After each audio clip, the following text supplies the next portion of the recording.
And yeah, so thanks again for coming to this session. And I'm going to be talking a little bit about the different facets of biodiversity. Brent mentioned a little bit about that during the introduction, and I'm just going to give a little bit more information about that.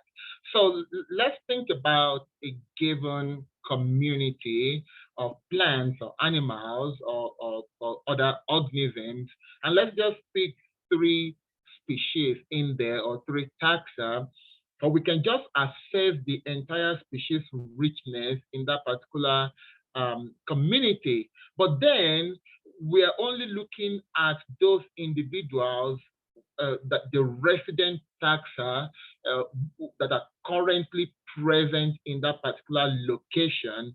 But just like Julie and Brent mentioned in the discussion earlier, when we don't factor in the evolutionary history and the uniqueness of what makes up these three taxa, then if we're not getting a lot of information, this is where the phylogenetic diversity comes in, whereby we can actually look into what makes these three taxa, what is their evolutionary uniqueness, what is their lineage, basically talking about pedigree and people doing ancestry.com today. And so there could be three distant relatives that are so far away from each other, but coexisting in an environment, and there are several evolutionary or ecological factors or processes that mechanisms that could be responsible for that, or there could be three close relatives, and there are different mechanisms that are responsible for this phenomenon.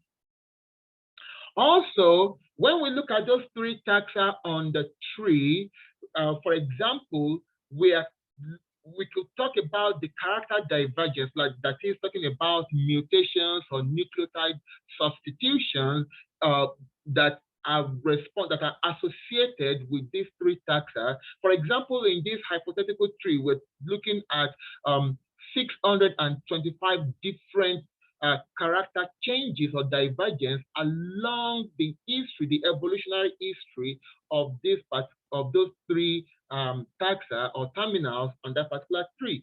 We could also look into the year or the period or how long it has been for these three taxa to diverge.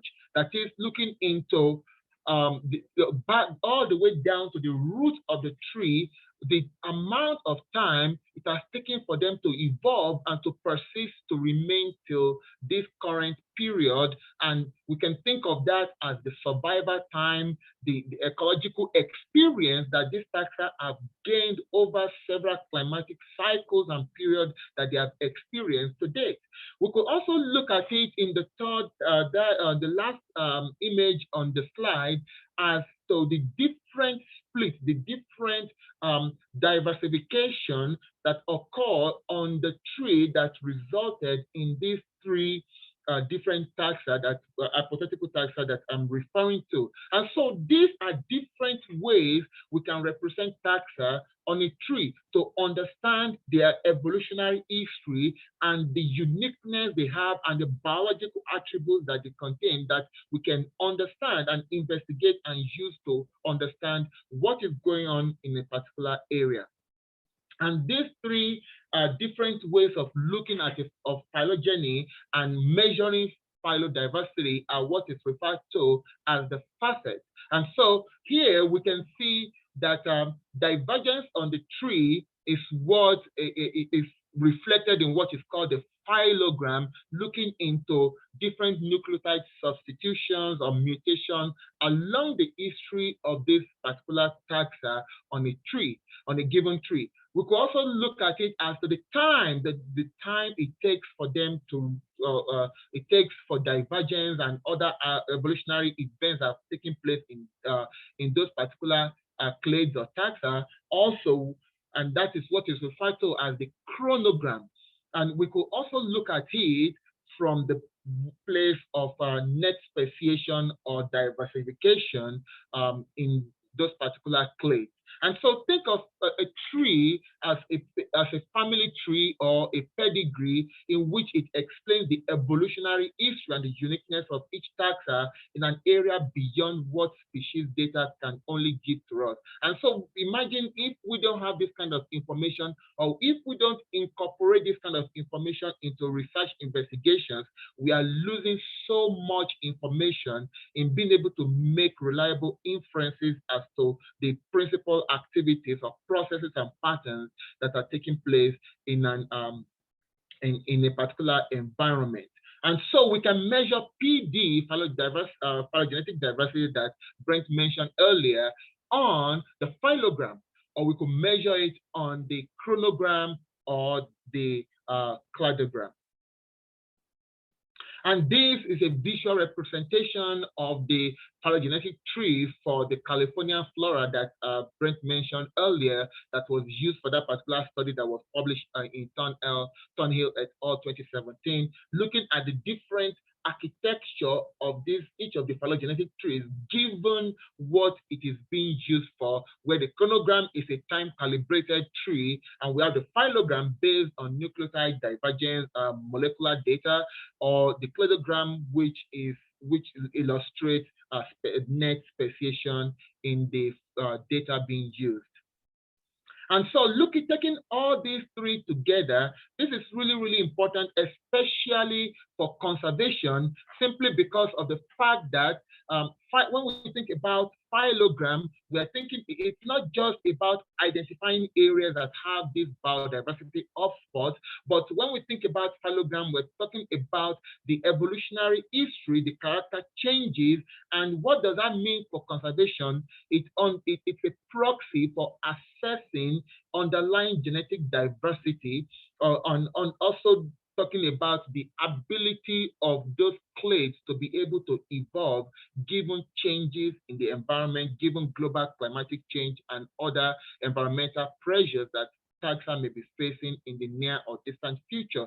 So when we think about the value, the conservation value of phylogram, we're thinking about how ready are these taxa, what are the evolutionary ingredients or potentials they have to be able to evolve to changing pressures in the environment. And then, and so we have, it could be one in which there's so many phylogenetic divergence, or where there's very little divergence. And then thinking about the chronogram, we're talking about the persistence or the time it takes for them, the ecological history or the successes they've had up to what they have today, given the fact that there are some net speciation that's taking place, and there are some other cases whereby some species have gone into extinction, but these taxa have persisted through time. So perhaps there may be some features or characters that they possess that make them to have this ecological success to date. And so this is really, really important, because these older taxa, they have this accumulated experience that is really, really, that has helped them to be successful to date. And these may be really, really important given global changes in the environment, because there's really nothing new to them that they have not seen, that they have not experienced over time. And then we have the last one, the cladogram, which is talking about which of those clades have potentials to undergo a number, several or relatively high number of speciation or cladogenesis, or which areas have resident taxa that come from lineages that undergo a lot of cladogenesis compared to other areas. And this is really, really important in conservation, because it tells us a lot about areas and also about lineages that have the ability to maintain or generate new biodiversity, given their ability to undergo a lot of diversification compared to other areas. And so, and then when we look about, given those three different facets that I just explained earlier, there's not just one process taking place that governs community assemblage or or processes happening in a particular lineage or a particular area, but it's usually a combination of several processes. And so what you have in this 3D dimension is explaining to us a combination of each of these different facets and how they can play or how they can integrate to have combined effect of what is happening in a particular area. And so apart from these three facets that I mentioned, there are several other facets, especially because Brent mentioned about the range weighting. The range weighted trees, the phylogenetic endemism, that in itself is also another facet, because it's talking about, it's making reference to the spatial distribution of taxa. And of course, we all know that there's no random spatial distribution. There are certain factors that may be responsible for making certain taxa to be widespread or to have range restriction. And so that is also very, very important, especially given the fact that in the conservation world, the taxa that are range restricted are given more prioritization over other taxa. So we talked about these three of the many facets of phylodiversity, speaking about time, survival time, talking about character divergence, and talking about phylogenesis or net diversification, and also we talk about the range weighted trees or range weighting in phylodiversity. But just to throw it out there, do we know of other biological attributes that are very, very important that could be represented on this branch length of trees that we can use to as another facet? Perhaps, for example, in recent times, we are working currently to be able to represent trait diversity or traits, or should I call functional traits in plants and animals, to map them on the branch, to scale them on the branch length to be able to produce a new facet, which in itself is more or less like a special type of phylogram, because we're also talking about character divergence. So think about it, once we have the molecular data, we use them to assess character divergence across lineages, but also it could be traits, it could be anything. And so we're working on traits currently, but do we know of other biological attributes that could in fact be used as facets of phylodiversity that would be of conservation value in assessing biodiversity and ensuring their effective conservation? Yeah, there's a point in there to use a niche space. Julie, do you want to give a little bit of explanation on that? Yeah, sure. I was just thinking about, we're with all of these different facets, we're kind of seeing, as you said, we're seeing sort of different processes happen, and all of those, of course, are integrated into the potential or realized niche space of these species. So being able to understand, how plastic or not those niche spaces have been over time, and how those correlate with some of these other facets of phylodiversity could be really interesting and important when you're thinking about, again, where we want to, apply conservation efforts. Absolutely, and especially because that really captures that very well. Yeah, thank you. Any other thoughts about other biological attributes that could be used to as facets to measure phylodiversity?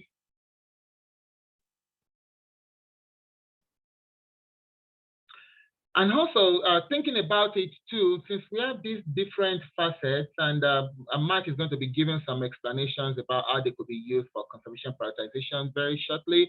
But thinking about what inferences can we make from comparing PD patterns derived from these different facets, especially given a few examples that Brent mentioned earlier, thinking of